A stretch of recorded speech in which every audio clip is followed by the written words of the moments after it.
कभी सोचा है कि जिंदगी में इतना फर्क क्यों होता है? क्यों किसी का जीवन बहुत आसान गुजरता है और किसी का मुश्किलों से भरा? जैन कर्म दर्शन इस पहेली का एक बड़ा ही दिलचस्प जवाब देता है। एक ऐसा जवाब जो हमारी जिंदगी की जिम्मेदारी हमारे ही हाथों में दे देता है।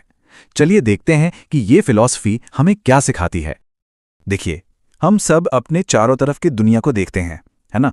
और एक चीज तो बिल्कुल साफ नजर आती है। यहाँ कितनी ज्यादा अलग अलग तरह की जिंदगी है, कितनी असमानता है। और ये देखकर जाहिर है मन में एक सवाल तो उठता ही है। और वो सवाल ये है कि भाई ये दुनिया इतनी अलग क्यों है? कोई महलों में पैदा हो रहा है तो कोई झोपड़ी में। क्यों किसी की जिंदगी इतनी आसान है और किसी की इतनी मुश्किल? मतलब ये सुख और दुख का जो बंटवारा है, ये होता किस आधार पर है? जैन दर्शन जो है वो इसी बड़े सवाल का जवाब देने की कोशिश करता है। अब देखिए, इस तरह की असमानता के लिए एक बहुत कॉमन सा जवाब सुनने को मिलता है कि भाई कोई ऊपर वाला है, कोई बनाने वाला है। लेकिन जैन दर्शन इस आइडिया पर एक बड़ा लॉजिकल सवाल खड़ा करता है। हाँ, तो ये मान्यता तो बहुत आम है कि कोई एक ईश्वर है, कोई सर्वशक्तिमान शक्ति है जिसने ये पूरी दुनिया बनाई है और वही सब कुछ चला रहा है। पर यहीं पर एक लॉजिकल प्रॉब्लम सामने आती है। सोचकर देखिए, अगर बनाने वाला वाकई में दयालु है और सबसे ताकतवर है, तो उसने ऐसी दुनिया क्यों बनाई जिसमें इतना दुख, इतनी पीड़ा और इतनी असमानता है? ये सवाल हमें एक बिल्कुल ही अलग जवाब की तरफ ले जाता है। तो सवाल ये है कि अगर कोई बाहर की शक्ति जिम्मेदार नहीं है, तो फिर कौन है? और इसका जवाब मिलता है एक यूनिवर्सल लॉ में, कर्म के सिद्धांत में। जैन दर्शन के हिसाब से जिंदगी की हर अच्छी बुरी परिस्थिति की जड़ में है कर्म का सिद्धांत। ये कोई बाहरी शक्ति नहीं, बल्कि एक यूनिवर्सल नियम है जो सबके लिए एक जैसा काम करता है। अब यहाँ एक बात समझना बहुत जरूरी है। कर्म का मतलब सिर्फ एक्शन या काम नहीं है।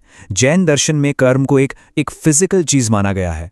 मतलब बहुत ही बारीक, ना दिखने वाले कण, जैसे धूल के कण होते हैं। हमारे हर एक्शन से, हमारी हर सोच और हमारे हर शब्द से ये कर्म के पार्टिकल्स आत्मा की तरफ खिंचते हैं और उससे चिपक जाते हैं। तो होता क्या है कि हमारे हर ख्याल, हर बात और हर काम से ये कर्म कण आत्मा से जुड़ते चले जाते हैं। धीरे धीरे ये कण मिलकर एक अदृश्य कर्म शरीर बना लेते हैं, जिसे कार्मण शरीर कहते हैं। और फिर यही शरीर तय करता है कि आत्मा को अगला जन्म कैसा मिलेगा और उस जीवन में सुख और दुख का अनुभव कैसा रहेगा। तो इस सिद्धांत के हिसाब से हम इस दुनिया में जो आत्मा है, वो असल में आजाद नहीं है। वो अपने ही इकट्ठा किए हुए कर्मों के बंधन में जकड़ी हुई हैं। हम अभी जिस हाल में हैं, उसे अंतरात्मा कहा जाता है। इसका मतलब है वो आत्मा जिसका असली शुद्ध रूप कर्मों की परतों के नीचे ढका हुआ है, बिल्कुल वैसे ही जैसे सूरज बादलों के पीछे छिप जाता है। और इसीलिए इस फिलॉसफी का जो सबसे बड़ा मकसद है, वो है इन सभी कर्मों की परतों को हटा देना, ताकि आत्मा अपने असली एकदम शुद्ध रूप में सामने आ सके। और जब आत्मा पूरी तरह से इन कर्मों से आजाद हो जाती है, तो वही अवस्था परमात्मा कहलाती है। तो यहाँ पर एक बहुत जरूरी सवाल उठता है। अगर हम अपने ही किए हुए कर्मों से बंधे हैं, तो क्या हम बस अपने पास्ट के कैदी बनकर रह जाएंगे, या इस बंधन को तोड़ने का कोई रास्ता भी है? और जवाब है हाँ, बिल्कुल रास्ता है। जैन दर्शन सिर्फ प्रॉब्लम बताकर नहीं छोड़ देता, बल्कि उससे बाहर निकलने का एक बड़ा साफ और प्रैक्टिकल रास्ता भी दिखाता है। इसी को कहते हैं मोक्ष मार्ग। इस रास्ते को त्रिरत्न या 3 हीरे भी कहा जाता है। सबसे पहला है सम्यक दर्शन। मतलब सच क्या है, उसमें पक्का विश्वास। जब ये विश्वास होता है तो उससे आता है सम्यक ज्ञान, यानी आत्मा और कर्म की सही सही समझ।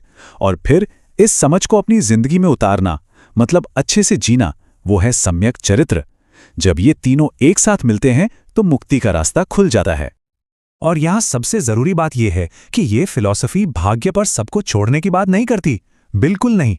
ये पूरी तरह से हमारे अपने एफर्ट्स, हमारी अपनी जिम्मेदारी पर जोर देती है। मोक्ष की ये जो यात्रा है ना, इसे पूरा करने की ताकत कहीं बाहर से नहीं मिलती। ये शक्ति आती है पुरुषार्थ से, यानी हमारे खुद के प्रयास से, हमारी अपनी मेहनत से। ये बात इस फिलॉसफी का पूरा निचोड़ है कि भाई सिर्फ किस्मत को कोसते हुए हाथ पर हाथ धरकर नहीं बैठना है। पुरुषार्थ यानी खुद कोशिश करने के बिना मुक्ति का कोई रास्ता है ही नहीं। तो इस पूरी बात का मतलब क्या निकला? मतलब ये कि हमारी जिंदगी की बागडोर किसी और के हाथ में नहीं, बल्कि हमारे अपने हाथों में है। हम हालात के शिकार नहीं, बल्कि अपने भाग्य के आर्किटेक्ट हैं, उसके निर्माता हैं। तो ये एक सोचने वाली बात है ना? अगर हमारा हर काम, हर सोच सच में हमारे आने वाले कल को बना रहा है, तो सवाल यह है कि हम बनाना क्या चाहेंगे? ये सवाल हमें अपने आप से पूछना चाहिए।